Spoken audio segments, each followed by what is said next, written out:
Boa noite a todos. Boa noite. Gente, quando a gente é expositor, que a gente não pensa muito não, sabe? Se pensar muito, abra a boca não. Mas vamos então pedir a Deus, pedir a Jesus mais uma vez, em benefício do nosso estudo de hoje, em benefício da nossa vida, nesses momentos em que Deus nos permite estar abrigados, né, dentro desse templo espírita, né, onde os recursos divinos do Pai, os recursos divinos da espiritualidade nos amparam e nos cercam a todos. Tenhamos a certeza disso, né? E quando eu estava estudando, para dar um estudo aqui, eu dei estudo em duas casas, sobre a importância nossa, na nossa equipe de trabalho, em pertencer a uma casa espírita. Eu li uma mensagem de André Luiz, retirada do livro Educandário de Luz, que o alcance do centro espírita na nossa vida é infinito. Quando uma pessoa comparece a um centro espírita, ainda que ela esteja distante temporariamente do compromisso cristão que ela tem, que cada um de nós tem, só o fato de ter permissão para entrar para dentro já representa na vida dela uma bênção infinita. E nós precisamos, então, estar valorizando isso. E hoje que nós vamos refletir um pouco sobre a parábola do semeador, né? Nós vamos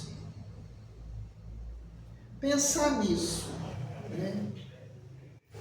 Nós somos semeadores, cada um de nós, os filhos de Deus, né? E eu vou recuperar aqui esse texto do Evangelho, que está no Evangelho de Mateus, retirado então lá do Evangelho segundo o Espiritismo, capítulo 17, Sede Perfeitos. É o item 5 e o item 5 eu vou ler. Naquele mesmo dia, tendo saído de casa, Jesus sentou-se à borda do mar. Em torno dele logo reuniu-se grande multidão de gente, pelo que entrou numa barca, onde sentou-se, permanecendo na margem todo o povo. Disse então muitas coisas por parábolas, falando-lhes assim: aquele que semeia saiu a semear, e semeando uma parte da semente caiu ao longo do caminho, e os pássaros vieram e a comeram. Outra parte caiu em lugares pedregosos, onde não havia muita terra. As sementes logo brotaram, porque carecia de profundidade a terra, onde haviam caído. Mas levantou-se o sol e as queimou. Como não tinham raízes, secaram. Outra parte caiu entre os espinheiros, e estes, crescendo, as abafaram. Outra, finalmente, caiu em terra boa, produziu frutos, dando algumas sementes 100 por um, outras 60 e outras 30. Ouça quem tem ouvidos de ouvir. Capítulo 13 do Evangelho de Mateus, versículo 1 a 9. E agora nós vamos continuar ainda nessa citação do Evangelho de Mateus, que Allan Kardec faz no capítulo 17 do Evangelho segundo o Espiritismo, onde Jesus vai explicar a parábola. Mas daqui a pouco eu leio. Né? Daqui a um pouco eu leio. Todos nós somos semeadores pequenos, né? Mas não pode ficar medindo o tamanho, é porque eu sou pequeno, é porque eu sou... Enfim, inferior, porque eu não sou evoluído. Esqueçamos essa parte. Deus sabe o tamanho que a gente tem, a capacidade que a gente tem. E o que a gente faz para essa capacidade aumentar? Porque nós professamos a fé raciocinada para a gente aprender a pensar e a escolher entre tudo que a vida nos oferta, né? E nós recebemos essas ofertas, essa semeadura, né? Vamos dizer assim. Isso é amplo, esse negócio dá pano para manga, né?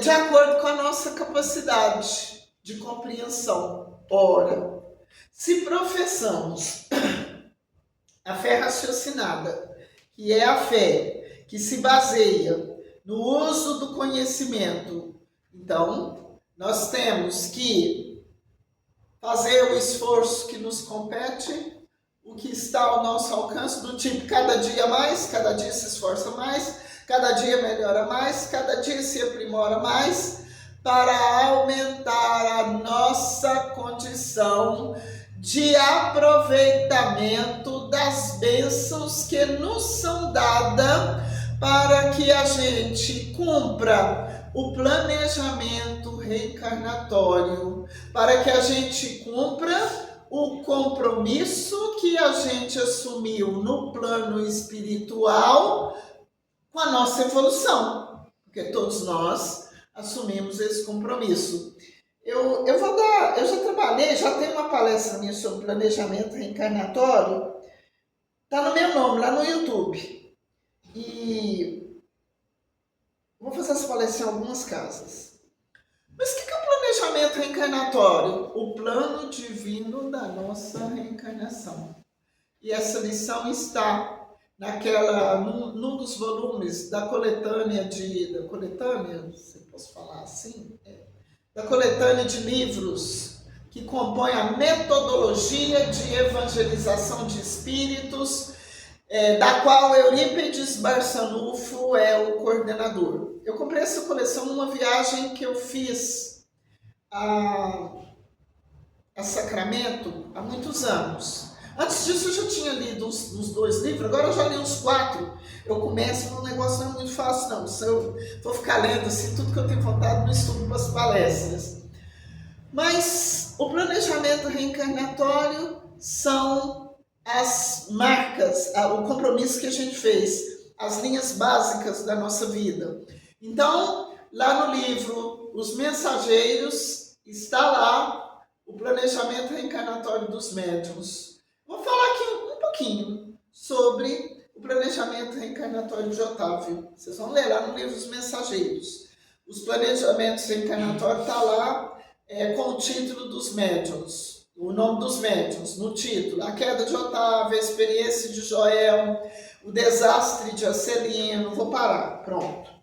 Está lá. O que Otávio vinha fazer aqui? O compromisso que ele tinha, por que o casamento não fazia parte do seu programa de trabalho. Não é porque ele seria médium, mas porque a sua condição individual assim o exigia, né? As dificuldades que Otávio enfrentaria no começo da sua tarefa, mas depois, na medida em que ele fosse testemunhando fidelidade aos compromissos assumidos na vida espiritual, ele receberia recursos financeiros diretamente no nosso lar. Não é em dinheiro, não. Em oportunidades. Ajuda-te a ti mesmo, que o céu te ajudará.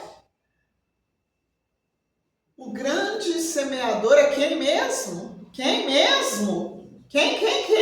Jesus, o Mestre Jesus, o divino semeador. Então, Jesus saiu a semear, né? E Emmanuel fala numa de suas mensagens que ele não perguntou como que era o solo. Ele não falou assim, eu não vou semear aqui não, porque aqui o solo é ruim, aqui não vai frutificar, aqui a semente não vai render nem 30 por 1, nem 60, muito menos 100. Eu só vou semear onde o retorno da semente seja 100 por 1. Ele não fez isso não, ele semeou. E ele semeou por toda a terra, né? Tem semente que tinha que dar o fruto mais rápido, porque ele foi lá onde ele estava mesmo, na Palestina. Bom, mas tem que dar fruto aqui também, porque o Mestre está presente em todos os confins da terra, por todo o tempo. Como ele fala no livro Há 2000 anos, quando fala com o senador Publio Túlio, ele é pastor dos rebanhos, deste rebanho de ovelhas aqui da terra, desde antes da sua criação. E as sementes têm sido semeadas. Mas o que é a semente? O ensino divino, o ensino da lei de Deus, a lei divina. E a terra?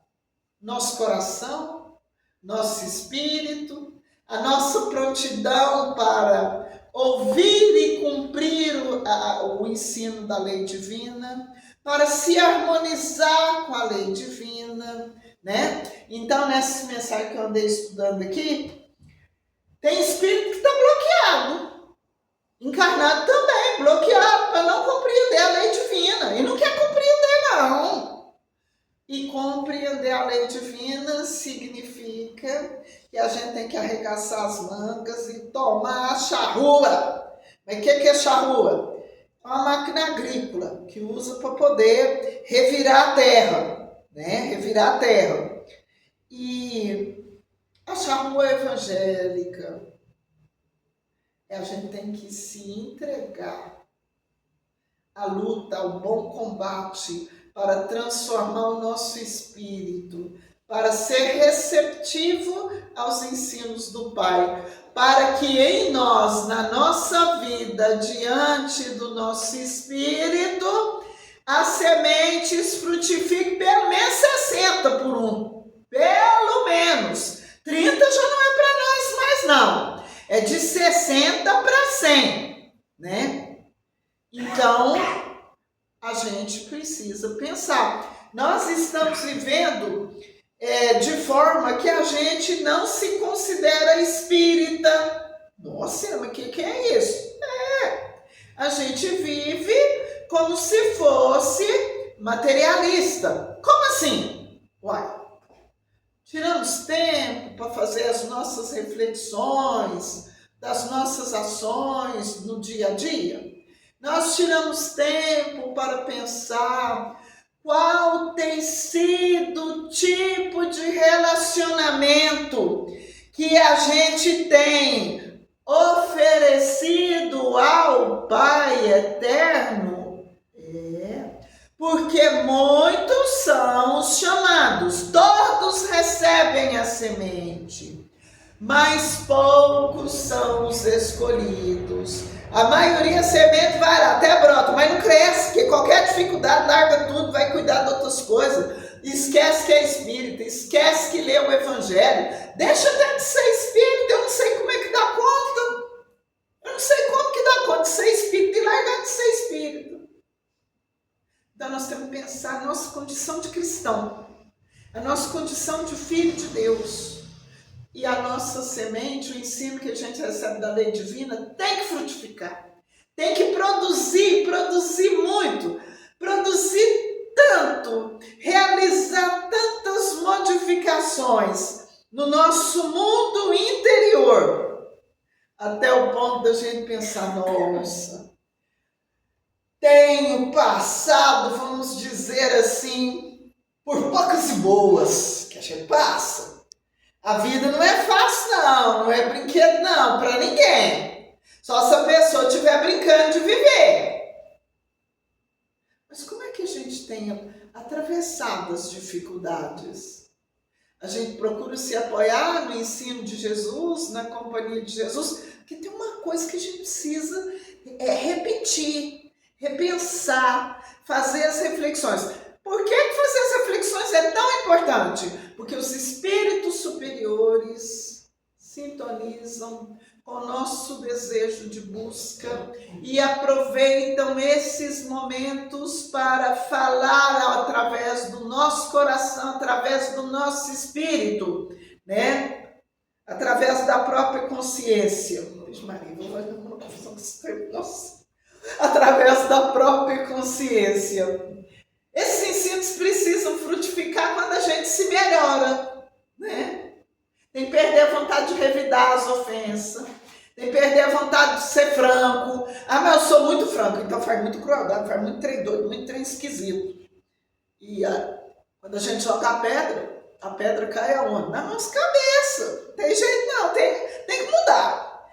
Eu antigamente, quando eu via principalmente alguém que ia fazer uma prece em público, que falava assim, que procurava amansar o coração, eu pensava assim, ai meu Deus do céu, como é que é essa história de amansar o coração?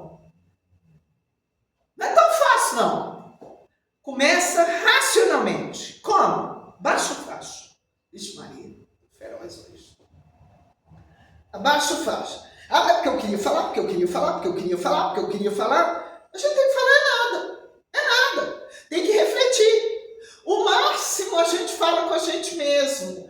Ninguém faz modificação interior no grito. É porque eu tenho razão, porque eu tenho direito, porque isso não está certo. A gente perde muito tempo. E a vida é curta demais para a gente ficar debatendo, para a gente ficar discutindo com os outros. Né? A gente tem que se esforçar para cumprir a tarefa da gente de maneira cada vez melhor, cada vez mais acertada. Viver a lei de Deus, viver os ensinamentos da lei divina, viver o amarás o teu próximo como a ti mesmo em toda a sua força, em todo o seu esplendor, né? Porque se a gente ama o próximo, se a gente faz a caridade, a gente está no caminho para aprender a perdoar. E a gente precisa colocar em prática o que Santo Agostinho nos ensina na questão 919A do Livro dos Espíritos, do Conhece-te a ti mesmo. Ele diz que quando aprendeu o Conhece-te a ti mesmo, ele fez o seguinte: todo dia, antes de dormir, ele fazia uma lista de atitudes que ele tinha praticado e que haviam dado certo, as atitudes corretas que ele praticou. E do outro lado, ele listava todas aquelas que ele falava, não sei onde eu estava com a cabeça. Isso aqui eu não podia ter feito. Essa atitude está errada. Isso aqui foi uma atitude infeliz. Eu errei. Bom, no outro dia, ele começava então o dia dele corrigindo todas aquelas atitudes que ele tinha praticado de forma incorreta, de forma errada. As atitudes corretas, o que ele tinha feito de certo, ele considerava batalhas vencidas. E as que estavam incorretas, ele tinha que consertar, né? E ele fala, nessa questão 919A, que foi uma época em que ele muito aprendeu. Nós precisamos fazer isso, né? A gente tem... Quando a gente faz alguma coisa que não deu certo, a gente fica assim, ó, a danada da pulga atrás da orelha, né? A consciência pesa, o negócio pesa que nem chumbo, a gente não tem sossego.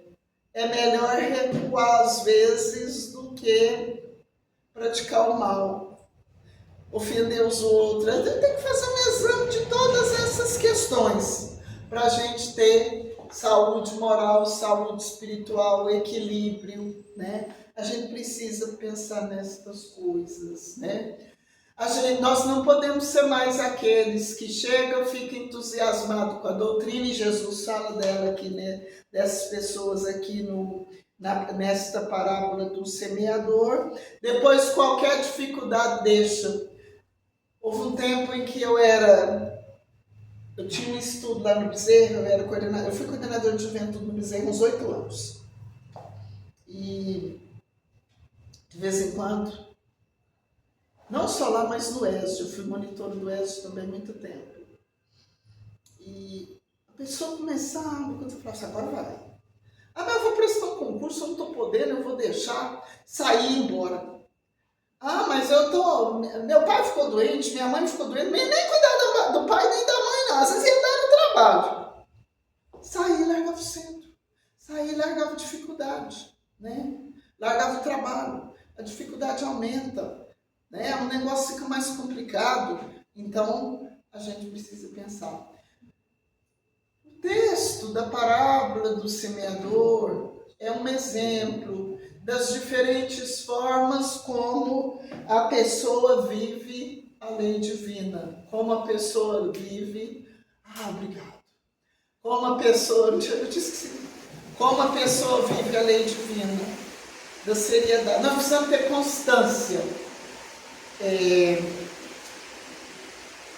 Há muitos anos, eu li o livro Semeador de Estrelas, fala sobre a vida do Divaldo, da autora Sueli Caldas Filho. É um livro maravilhoso, magnífico, né?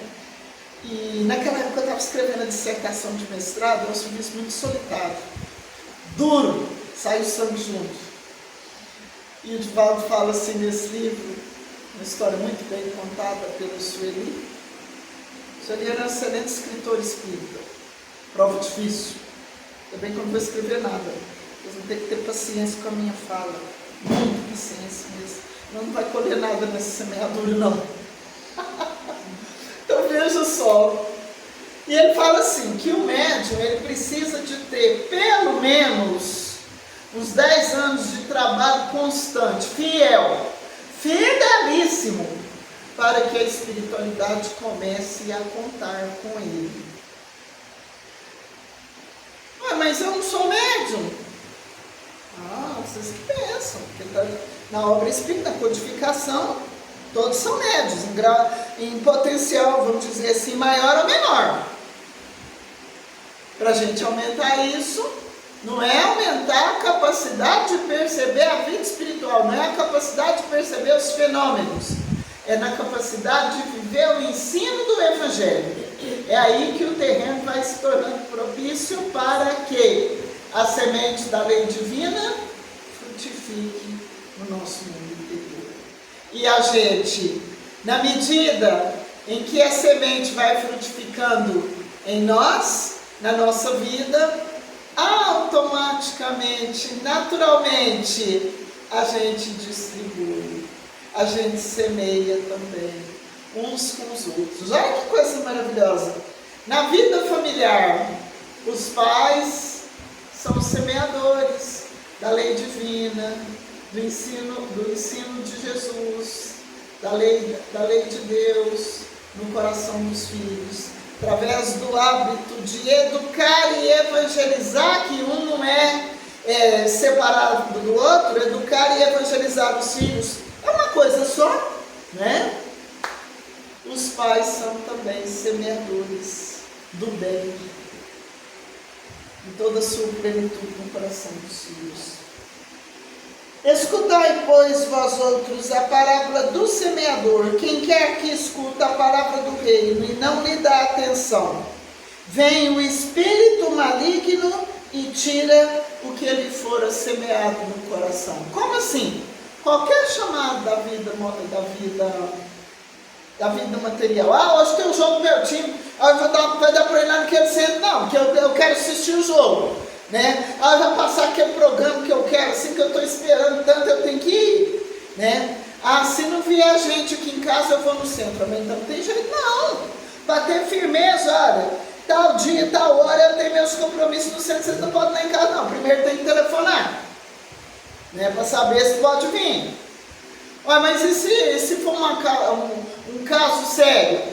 Primeiro vem aqui, depois vai acudir. Agora, se estiver muito grave, tem que ir lá acudir. A família da gente, os amigos da gente se habituam. Depende da gente. A gente tem que dar prioridade para as coisas boas, para as coisas sérias. Mas minha mãe vai almoçar lá em casa domingo. Lá no meu centro tem palestra domingo, começa às 9 horas. Nós, dona de casa, nós temos que levantar cedo e começar o almoço mais cedo. Quando vai gente almoçar lá em casa, tudo para mim, eu tenho que começar antes das 8, senão eu não dou conta do recado, não. Né? Primeiro dá uma começada no almoço, corre lá no centro, depois volta e acaba de fazer. E dá certo, costuma dar umas comidas muito boas. Isso é um exemplo. Né? A gente tem que preparar para fazer o dever de casa, para cuidar da vida espiritual, com alegria, com leveza, com boa vontade, com aquela vontade real viver o ensino de Jesus, com aquela certeza de que o ensino é dado a todos nós. De que o ensino é dado a todos nós. Todos nós estamos aqui na Terra com o nosso planejamento reencarnatório e acreditem, nós temos condição de trabalhar, de viver bem, de cuidar da nossa felicidade, de fazer todos aqueles que a vida maior colocou junto de nós felizes, como nós queremos ser, e no final dessa jornada retornar ao plano espiritual em condições muito melhores do que aqui chegamos. Aquele que recebe a semente em meio das pedras é o que escuta a palavra e que a recebe com alegria no primeiro momento, mas não tendo nele raízes, né? Dura apenas algum tempo, espírito imaturo, né? Começa a dar os primeiros passos na direção do ensino do Evangelho, mas ainda não tem aquela firmeza. Mas se não esforçar, não fica firme nunca, né? Então, o negócio não é fácil. A fé raciocinada exige reflexão, né, para que nós saiamos vitoriosos. Aquele que recebe a semente em meio das pedras é o que escuta a palavra e que a recebe com alegria no primeiro momento, mas não tendo nele raízes, dura apenas algum tempo. Em sobrevindo reveses, perseguições por causa da palavra, tira ele daí motivo de escândalo e abandona. Aquele que recebe a semente entre espinheiros é o que ouve a palavra, mas em quem os cuidados deste século, né, e a ilusão das riquezas, os apelos da vida material, abafa aquela palavra e a torna infrutífera. O chamado da vida material. Tem gente que passeia tanto, mas passeia tanto que não tem nem tempo de cuidar da tarefa do céu. Pode nem assumir compromisso com mediunidade, nem compromisso com o Evangelho, né? Aquele, porém, que recebe a semente em terra boa, é o que escuta a palavra e lhe presta atenção, e em quem ela produz fruto, dando 100 ou 60 ou 30 por um. São Mateus capítulo 13, versículos 18 a 23. Terminar dizendo o seguinte: aquele que em quem a semente rende 100 por um. É tudo nessa reencarnação que ele está colhendo 100 por um? Não, muitas reencarnações, muito trabalho, muito suor, muito sacrifício. Não deixa o trabalho, não deixa aquele esforço para se tornar homem de bem, mulher de bem, espírito de bem. É o que tem fidelidade a Deus e a Jesus, onde quer que se encontrem. Que Jesus abençoe a todos. Muito obrigado.